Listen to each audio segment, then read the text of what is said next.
Hi, my name is Brian Gagliardi, and I chose to research the documentary photographer and photojournalist Michael Christopher Brown. Michael is an award-winning photographer, and he regularly contributes to the National Geographic magazine, the New York Times, and Getty Images. Michael was born and raised in Skagit Valley, a small farming community in Washington state. When Michael was 13, his father taught him how to use a camera and develop his photography in the black and white dark room that they had in their house. Although Michael took an appreciation for photography, he was more interested in skiing and being in the outdoors. However, when he was 15, he seriously hurt his knee, and after the injury, he felt alienated from his friends who skied, so he began using photography as a form of therapy. Skagit Valley influences Michael's work because his photography often is a meditation on the people and the places that he travels to. Growing up in a small farming community allowed him to develop sincere relationships with people in his community, while also allowing him to appreciate the place as a character as well.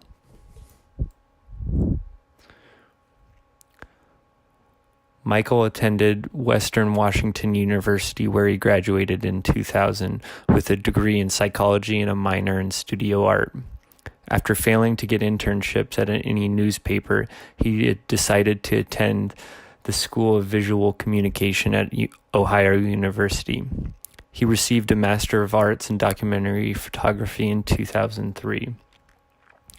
In Michael's own words, to give a brief rundown of what I've done, I tried to photograph for my high school newspaper, and they wouldn't run the pictures. I tried to photograph for 2 college newspapers, and they wouldn't run the pictures. I photographed for a college magazine, and they ran some pictures. I then photographed sports for a weekly newspaper in my hometown, but they always cropped the images terribly. I interned at the State Journal Register in Illinois for a year, which was a much better publication, and then National Geographic. After working for National Geographic, I began getting better jobs. Throughout all of this time, I've done weddings, annual reports, corporate portraits, and other commercial type photography. A photographer who knows what he or she wants must go after it. I know this advice has never been given, but never give up.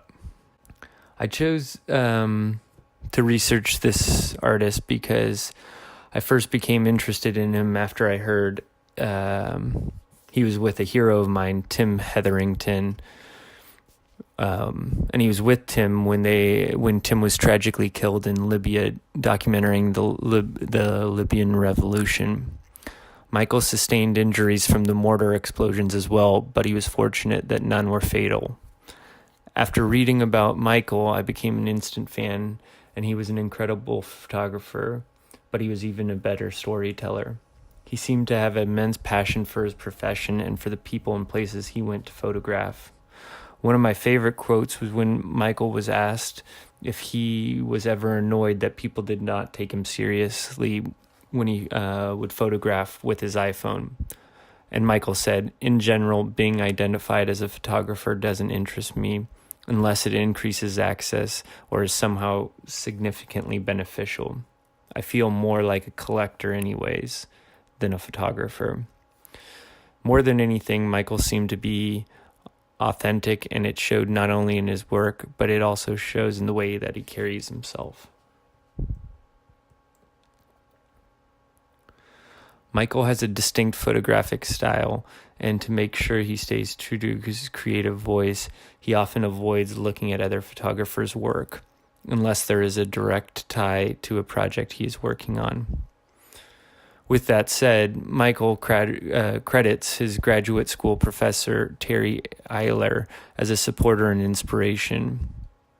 Along with his professor, Michael also drew immense inspiration from both Tim Hetherington and Chris Hondros, both of whom passed away on April 20th, 2011, with Michael in the same vicinity.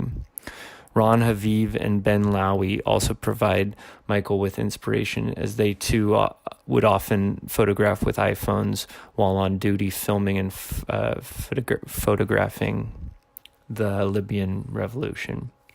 Edward Weston's unique, creative, and innovative style has also been noted as an influence for Michael.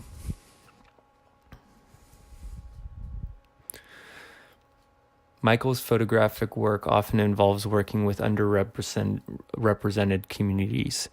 Early in his career, he spent a lot of his time photographing and documenting conflicts that took place in the Middle East and Africa. Michael's photographic style tends to portray minimal editing work, and he has become famous for his images shot on phone cameras. Although he is best known for his camera phone images, he also shoots with film and digital on SLRs and medium format cameras. Michael has been said to select cameras, including phone cameras, based on the type of imagery he wants to create.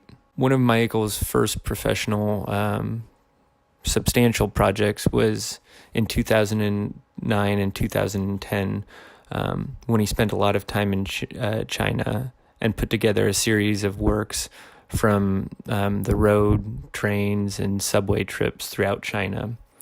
It was during this time that he began to see how the use of a camera phone created a completely different photographic experience. Arguably, what Michael is most known for is his time spent in Libya. As previously mentioned, in 2011, Michael documented the Libyan revolution using a camera phone as he explored ethical distance and the iconography of warfare. Libyan Sugar, his first published photo book, is a road trip through a war zone, and it details with phone camera photographs, journal entries, and written communication with family and colleagues. A record of his life, both inside and outside of Libya during this year. The work is about a young man going to war for the first time and his experience of that age-old desire to get as close as possible to conflict in order to discover something about war and something about himself, perhaps a certain definition of life and death. Michael also spent a few years in Congo, working on various projects. The thing that I love about his work is this constant blend of intimate moments with people and also truly beautiful landscape photos. One of the projects he worked on in the Congo was Kivu, and for those of you that don't know, the Democratic Republic of Congo is the richest country in Africa, with upwards of $20 trillion of minerals in the ground. Congo will never be left alone, however, to develop as an independent democratic nation, because when there is war, the price of minerals is low. Using primarily his phone camera, Michael embedded himself and explored the nature of conflict in Kivu. Another project that he worked on was regarding abandoned planes. I guess abandoned planes are actually a common sight at airports in Africa. And at Goma Airport in the Democratic Republic of Congo, planes were left due to wars and volcanic eruptions over the past 2 decades. And they've actually become a playground for street children. Michael's most recent work has taken place in Cuba, and more specifically, he just released a book, Yo Soy Fidel, which follows the cortege of Fidel Castro after he passed away. And over several days in 2016, Michael was able to lean out of the rear passenger window as he followed along the convoy.